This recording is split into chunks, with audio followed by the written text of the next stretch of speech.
জামাত ইসলাম এই যে বাংলাদেশে বিরোধী দল হয়েছে, এটা তো বিএনপির কৃপা। গণভোট নিয়ে বিএনপি কোনো প্রতারণা করে নাই। এই 11 দলীয় জোট যদি ভবিষ্যতে ক্ষমতায় যায় তাহলে কি শরিয়া আইন বাস্তবায়ন করবে নাকি মুনাফিকি আইন বাস্তবায়ন করবে?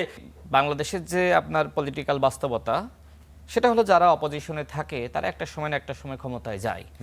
তো জামাত যদি 71-এর দায় নিয়ে এদেশের ক্ষমতায় যায়, সেক্ষেত্রে কি জামাত যে আসলে অখণ্ড পাকিস্তান গঠন করবে না বা বাংলাদেশের সার্বভৌমত্ব বিকিয়ে দিবে না, তা নিশ্চয়তা কি? দেখেন, এনসিপির সাথে তো এখন জামাতের খুব ভালো বন্দোবস্ত হয়েছে, তাই না? এনসিপির পক্ষ থেকে বলা হয়েছিল যে জামাত স্বাধীনতা, সার্বভৌমত্ব এবং মানচিত্র বিরোধী শক্তি। তার মানে কি, এনসিপি তাদের সাথে থাকলেও তারা বিশ্বাস করে না যে এই দেশে জামাত ক্ষমতায় গেলে জামাত আসলে স্বাধীনতা ধরে রাখতে পারবে, জামাত সার্বভৌমত্ব ধরে রাখতে পারবে। এবং তারা এখন বলছে যে আমরা সংস্কারের জোট, অথচ নাহিদ ইসলাম নিজেই বলেছিল জামাত সংস্কারের নামে, পিয়ারের নামে প্রতারণা করছে। তার মানে কি? তার মানে এই যে 11 দলীয় জোট জামাতের নেতৃত্বে সংস্কারের নামে মূলত জনগণের সাথে প্রতারণা করছে, তাই না? আর বিএনপির মহাসচিব যে কথা বলেছেন, দেখেন, যে সময় বিএনপির সাথে জামাত ইসলাম ছিল ওই সময় তো জামাত 18 সালে ধানের শীষ প্রতীকে ইলেকশন করেছে, কোনো সমস্যা হয়নি। জামাতের বর্তমান যিনি আমির, এক সময়কার জাসদ ছাত্রলীগের নেতা, তিনি ধানের শীষে ইলেকশন করেছেন। এখন যিনি সেক্রেটারি জেনারেল তিনি করেছেন। আর রাশেদ খান বিএনপিতে যোগ দিলেই অপরাধী হয়ে গেছে।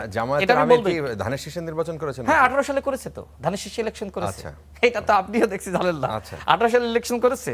আচ্ছা দেখেন, যে সময় বিএনপির সাথে ছিল ওই সময় জামাতের বক্তব্য, আর গণঅভ্যুত্থানের পরে দেখেন সবার আগে জামাতের আমির বলেছে নব্য ফ্যাসিস্ট, এক স্বৈরাচারকে হটিয়ে আর এক স্বৈরাচারকে আমরা ক্ষমতা আনবো না। বিএনপির বিরুদ্ধে এইভাবে লাগাতার বক্তব্য দিয়েছে না? অর্থাৎ বিএনপির সাথে, প্লিজ, বিএনপির সাথে থাকা জামাত ইসলাম যে সময় একসাথে জোট করেছিল, ওই জামাত ইসলাম আর বর্তমানে জামাত ইসলাম এক নয়।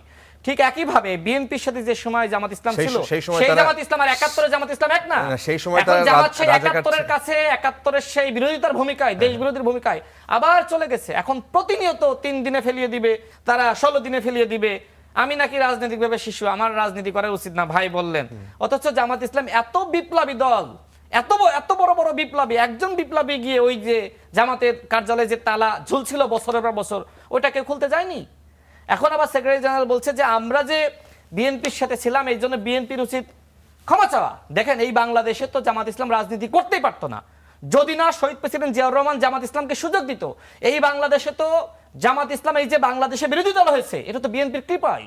যদি দেশনেত্রী বেগম খালেদা জিয়া জামাতকে সুযোগ না দিত তাহলে কি জামাত আজকের বাংলাদেশে তার কোনো রাজনৈতিক অস্তিত্ব থাকতো?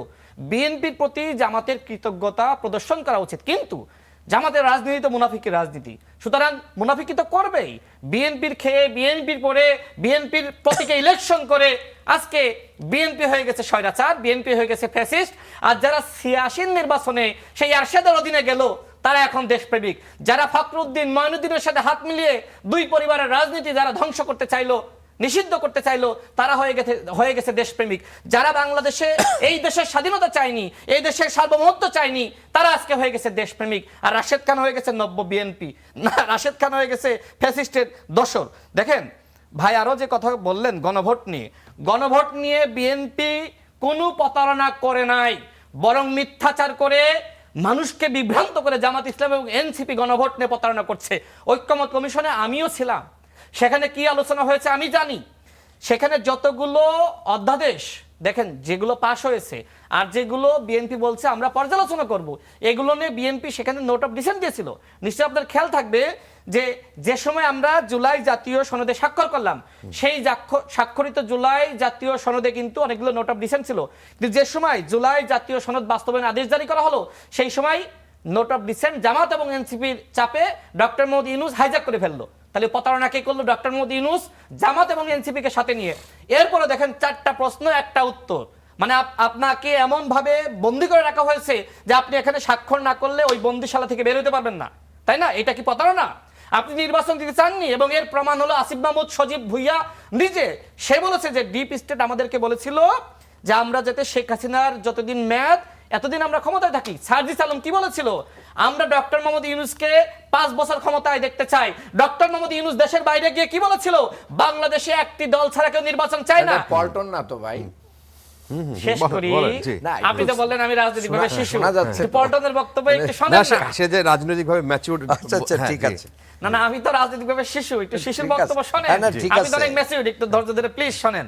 আপনি তো ফ্লোটা নষ্ট করে দিলেন। তো যাই হোক, আচ্ছা। আমি যে কথা বলছিলাম, দেখেন এরকম আমরা দেখেছি জামাত ইসলাম জাতির সাথে কি মুনাফিকি করেছে। আরেকটু যদি বলি, দেখেন জামাত ইসলাম কি আসলে কোনো বাংলাদেশের দল? এখনো পর্যন্ত জামাত ইসলাম বলেছে যে এটা কোনো বাংলাদেশের দল? জামাত ইসলামের উৎপত্তি কোথায়? লাহোরে, পাকিস্তানে। এবং বাংলাদেশে 2008 সাল পর্যন্ত আমরা দেখেছি জামাত ইসলাম বাংলাদেশ। তার মানে কি ওই পাকিস্তানের একটি শাখা ছিল জামাত ইসলাম। জামাত ইসলামের আরেকটি শাখা এখনো পর্যন্ত ভারতে রয়েছে, জামাত ইসলাম হিন্দ। এখন এই জামাত ইসলাম হিন্দ কিন্তু ওইখানে রাজনৈতিক দল হিসেবে রাজনীতি করতে পারে না। তারা 2021 সালে নতুন একটি দল গঠন করেছে, ওয়েলফেয়ার পার্টি অফ ইন্ডিয়া। দেখেন ভারতের মুসলিম জনগোষ্ঠী এত নিপীড়িত, নির্যাতিত, কিন্তু এই জামাত ইসলাম হিন্দ এটাকে গ্রহণ করে নাই, যে কারণে তারা আরেকটি শাখা খুলেছে। সেই শাখার নাম হলো ওয়েলফেয়ার পার্টি অফ ইন্ডিয়া।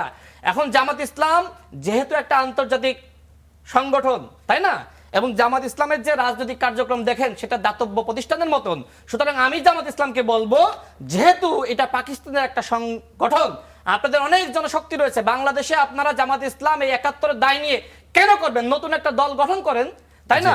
এবং এখনো পর্যন্ত আপনারা ক্লিয়ার করেননি আপনারা শরিয়া আইন চান নাকি চাননি। আচ্ছা, এটা বলে শেষ করবো। বিদেশিদের, এটা বলে শেষ, এটা বলে শেষ। বিদেশিদের সাথে বৈঠক করে আপনারা বলেছেন যে আমরা শরিয়া আইন চাই না, অথচ আপনারা জাতীয় সংসদে দাঁড়িয়ে প্রতিনিয়ত বলছেন কোরআনের আইন চান, শরিয়া আইন চান। 11 দলীয় জোট গঠন করেছেন। এই 11 দলীয় জোট যদি ভবিষ্যতে ক্ষমতায় যায় তাহলে কি শরিয়া আইন বাস্তবায়ন করবে নাকি মুনাফিকি আইন বাস্তবায়ন করবে? সেটা তো আপনাকে ক্লিয়ার করতে হবে। এই যে জামাত ইসলামের একের পর এক মুনাফিকি শরিয়া আইন নিয়ে, ইসলাম নিয়ে, এগুলোর কোনো বক্তব্য জামাত ইসলামের আছে? ভাই একটু বক্তব্য দিয়ে যাক। সে যেহেতু রাজনৈতিকভাবে ম্যাচিউর, আমি তো শিশুর সুলভ বক্তব্য দিলাম, আপনারা শুনতে ভালো লাগে না।